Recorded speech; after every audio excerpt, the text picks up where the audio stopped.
Students, प्यारे बच्चों, let us revise mechanics by problem framed by NEET professors in 2020।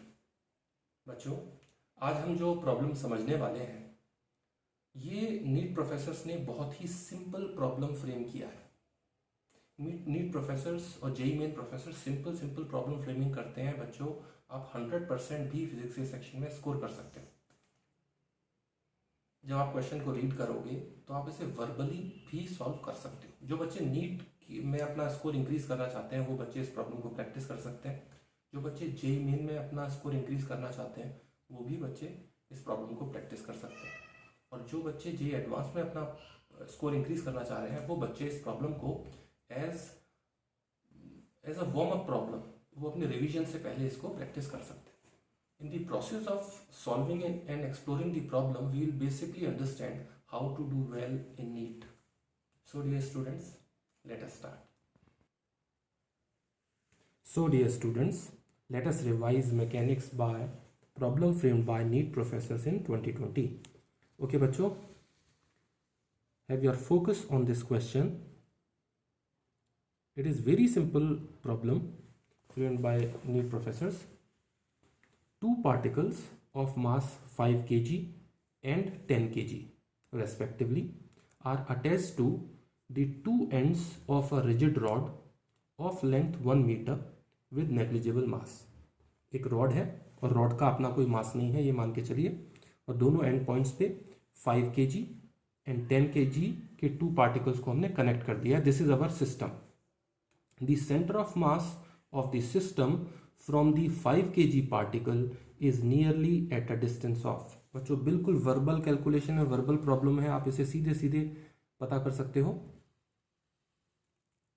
Options given है 80 centimetre, 33 centimetre, 50 centimetre and 67 centimetre.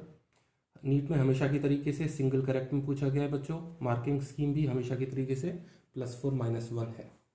तो बच्चों जैसे हम समझते हैं, पहले हम इसे डायरेक्ट समझेंगे और फिर हम इसे स्टेप बाय स्टेप एक्सप्लोर करेंगे। तो अगर इस क्वेश्चन को ध्यान से रीड किया जाए, कॉम्प्रीहेंड किया जाए, तो बच्चों एब्सोल्युटली डायरेक्टली देखो बच्चों, सारे बच्चे फोकस। डायरेक्ट देखा जाए तो ये फिगर आपके मन में आ रहा है, m1 5 kg, m2 10 kg, right. Separation 100 centimetre का है। तो ये जो सेंटर ऑफ मास है, ध्यान से देखो, सेंटर ऑफ मास के लिए R1 क्या, m2L upon m1 plus m2। कुछ नहीं करना है, सीधे सीधे standard expression R1 equal to m2L upon m1 plus m2। और m2 की वैल्यू पता है 10 kg, m1 की वैल्यू पता है 5 kg, पुट कर दिया L की जगह पे 100 सेंटीमीटर। सीधे वर्बल कैलकुलेशन है। एक मिनट इस स्टेबलाइज होने देते हैं इस फोटोग्राफ को। ओके, तो अगर हम देखें, एक सेकेंड रुको, हाँ now it is better.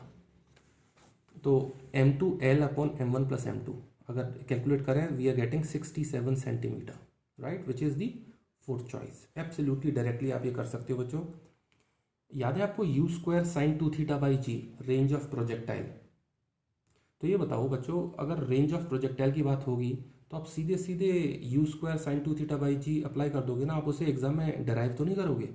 Similarly ये जो सेपरेशन है ये बड़ी स्टैंडर्ड है, m2L upon m1 plus m2, आपने सीधे सीधे इसे अप्लाई कर दिया। अब हम इसे स्टेप बाय स्टेप एक्सप्लोर करने की कोशिश करते हैं। सारे बच्चे फोकस। सबसे पहले इतने पार्ट पे फोकस करते हैं बच्चों। The chain of concepts, property of centre of mass for two particle system. देखो बच्चों, m1 मास का पार्टिकल, m2 मास का पार्टिकल है ना। अच्छा, R1 is distance of centre of mass from m1 and R2 is distance of centre of mass from m2। तो ये property क्या कहती है? Property is m1 R1 equal to m2 R2। इसे याद रखना, बहुत सिंपल प्रॉपर्टी है और ये NEET, JEE main, JEE advance सारे प्रॉब्लम्स में ये लगती है। ये बहुत बेसिक और बहुत इंपॉर्टेंट प्रॉपर्टी है। m1 R1 is equal to m2 R2। So from this property R1 upon R2 बच्चों क्या देखा आपको, R1 upon R2 is equal to M2 upon M1, है ना, सिंपल है। अब क्या हम इसको ऐसा लिख सकते हैं, देखो हम ऐसे लिख लें, R1 upon R1 plus R2 equal to M2 upon M1 plus M2। ये क्या किया, numerator upon numerator plus denominator, is equal to numerator upon numerator plus denominator, ऐसे हमने इसे एक्सप्रेस कर दिया। ओके, अब ध्यान से देखो, ये जो R1 प्लस R2 है, R1 प्लस R2 बेसिकली क्या है, L the length which is given. Okay, तो हम इसे ऐसे लिख रहे हैं R1 upon L। So R1 upon L is equal to M2 upon M1 plus M2। अब ये जो L है, L को आप इधर लेके जाओ। Okay, so R1 therefore is equal to M2 L upon M1 plus M2, जो कि डायरेक्टली आपको याद भी रहता है। बच्चों इसमें डेटा पुट कर देते हैं। M2 बताओ कितना दिया हुआ है, देखो M2 वही 10 kg दिया हुआ है, M1 क्या है 5 kg है ना, और 100 सेंटीमीटर की लेंथ हो गई। तो ये 10 अपॉन 15 का टर्म 2/3 ऑफ 100 इज 66.67, जिसको नियरली 67 लिखा गया है इन फोर्थ चॉइस, है ना। So fourth choice becomes the most appropriate choice. Dear students, remember you can score 100% in NEET. जैसे आप देख रहे हो, नीट प्रोफेसर जो प्रॉब्लम फ्रेमिंग करते हैं, जेई मेन प्रोफेसर जो प्रॉब्लम फ्रेमिंग करते हैं बच्चों, बहुत सिंपल होता है। और आप अगर अच्छे से तैयारी करोगे तो फिजिक्स के सेक्शन में बड़े आराम से आप 100% मतलब पूरा पेपर भी सही सही सॉल्व करके आप आ सकते हो। Dear students, you can request lecture notes of the video classes through the email id whatiitprofessorswant@gmail.com। प्यारे बच्चों, जल्दी ही नेक्स्ट वीडियो क्लास में मिलते हैं। तब तक अपना ख्याल रखिए, अपने आप को और अपनी फैमिली को कोविड से बचाए रखिए। अभी वैक्सीन की बातें हो रही हैं, इंडिया में वैक्सीन आने में टाइम लगने वाला है। अपने आप को बचा के रखिए। Happy learning dear students.